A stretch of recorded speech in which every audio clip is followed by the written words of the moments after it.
Do you know what? Asked Percy. What? Grunted Gordon. Do you know what? Silly, said Gordon. Of course I don't know what, if you don't tell me what is. Sir Topham Hatt says that the work in the yard is too heavy for me. He's getting a bigger engine to help me. Rubbish, said James. Any engine could do it. If you worked more and chattered less, this yard would be a sweeter, a better, and a happier place. Percy went off to fetch some coaches. That stupid old signal, he thought. He was remembering the time he'd misunderstood a signal and gone backwards instead of forwards.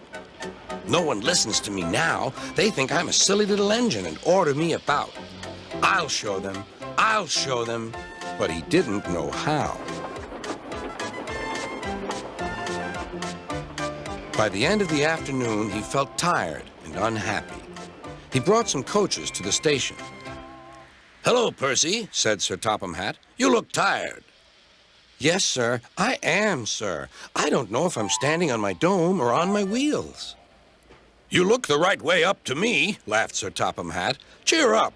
The new engine is bigger than you and can probably do the work alone. Would you like to help build my new harbor? Thomas and Toby will help too. Oh, yes, sir. Thank you, sir. The new engine arrived.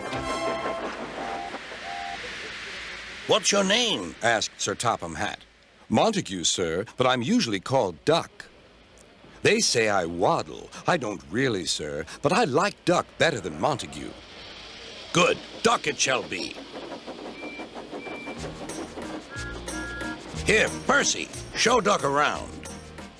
The two engines went off together. Soon they were very busy. James, Gordon, and Henry watched Duck quietly doing his work. He seems a simple sort of engine. We'll have some fun and order him about. Quack, quack, quack, quack, whoosh! Smoke billowed everywhere.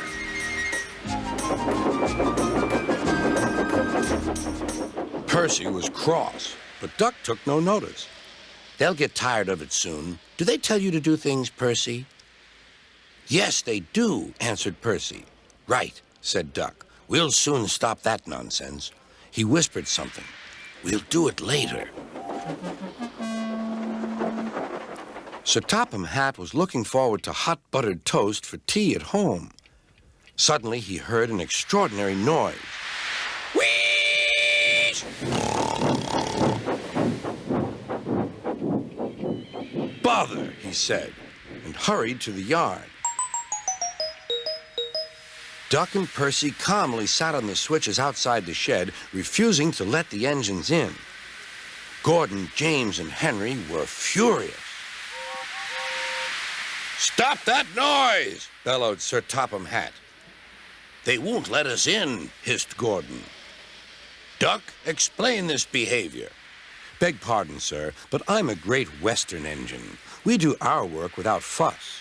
But begging your pardon, sir, Percy and I would be glad if you would inform these engines that we only take orders from you. Quiet, said Sir Topham Hatt. Percy and Duck, I am pleased with your work today, but not with your behavior tonight. You have caused a disturbance. Gordon, Henry, and James sniggered. As for you, thundered Sir Topham Hatt, you've been worse. You made the disturbance. Duck is quite right. This is my railway, and I give the orders. After Percy went away, Duck was left to manage alone. He did so easily.